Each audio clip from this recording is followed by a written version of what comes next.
काही दिवसापूर्वीच नितीन गडकरी यांनी E100 साठी परमिशन दिली. म्हणजे काय तर पेट्रोल डिझेल ऐवजी इथेनॉलवर गाड्या चालणार.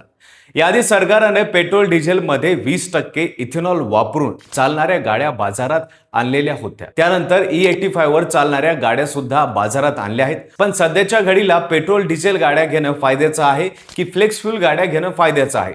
उदाहरण म्हणून सांगतो, समजा तुम्ही आज एक नवीन गाडी घेतली, फ्लेक्स फ्यूल स्वस्त मिळेल म्हणून खुश झाला.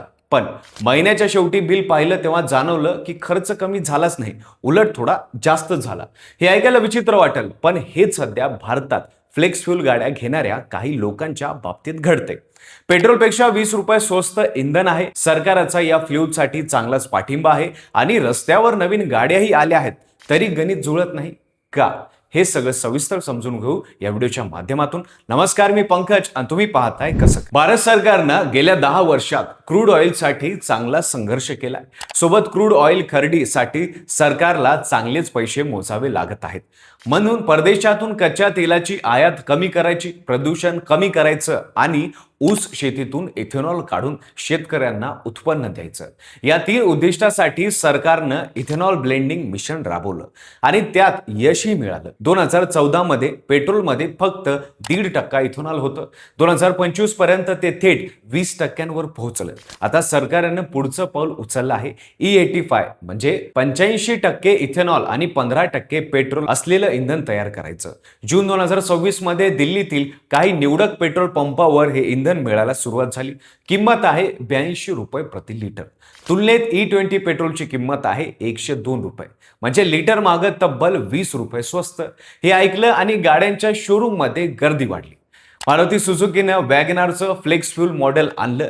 हिरोने HF डिलक्स आणि स्प्लेंडर प्लसचं फ्लेक्स फ्यूल व्हर्जन लॉन्च केलं आणि देशभरात या नव्या तंत्रज्ञानाची चर्चा सुरू झाली. फ्लेक्स फ्यूल म्हणजे काय हे आधी समजून घेऊया. या तंत्रज्ञानाचं वाहन E20 पासून ते थेट E85 पर्यंत कोणत्याही ब्लेडरवर चालू शकतं.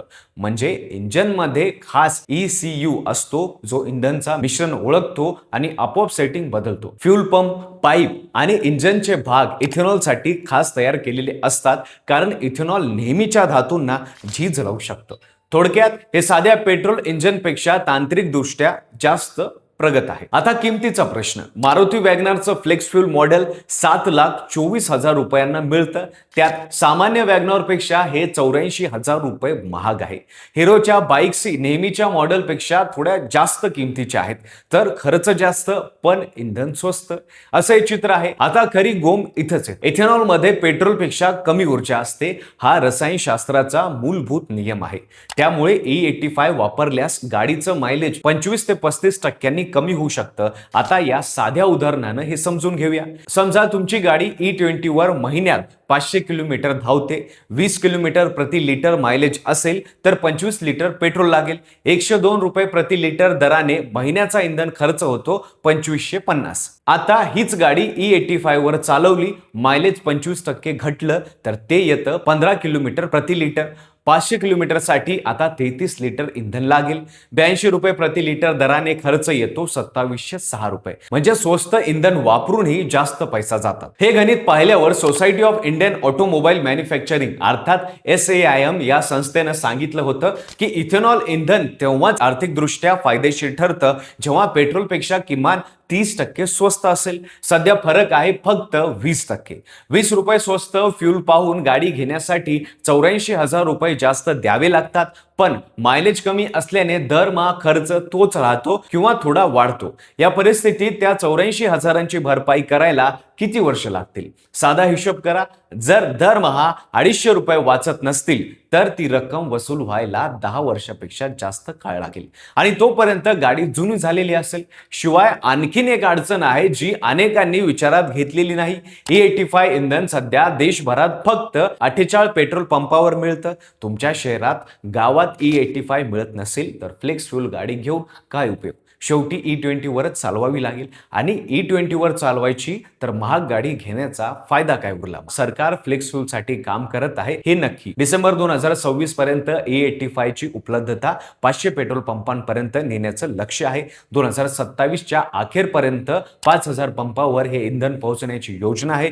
मुंबई, पुणे, नागपूर कॉरिडॉर आणि महाराष्ट्र, उत्तर प्रदेश, कर्नाटक आणि ऊस पट्ट्यात आधी E85 येणार आहे. गाड्याच्या बाजूने चित्र बदलते. टाटा मोटरचं पंच फ्लेक्स फ्यूल E100 तंत्रज्ञानचं योग घातलं आहे.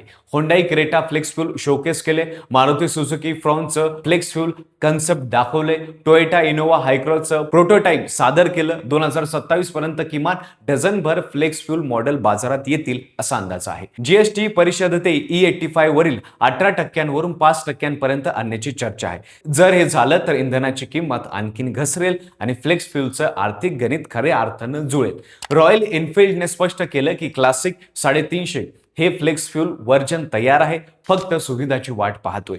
टीव्हीएस, बजाज, सुझुकी सगळे या शर्यतीत उतरलेत. भारतीय बाजारपेठ मोठा आहे आणि या तंत्रज्ञानाची मागणी भविष्यात वाढणारच आहे, हे सगळ्यांना माहिती आहे. मग आता फ्लेक्स फ्यूल गाडी घ्यावी की नाही? उत्तर एकच आहे असं नाही.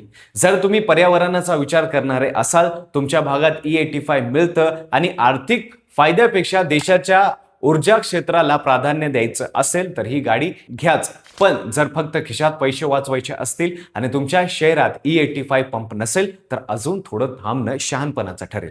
भारत 2014 मध्ये फक्त 1.5% इथेनॉल ब्लेंडिंग वर होता. 2025 मध्ये 20%चं टार्गेट 5 वर्षात आधीच गाठलं.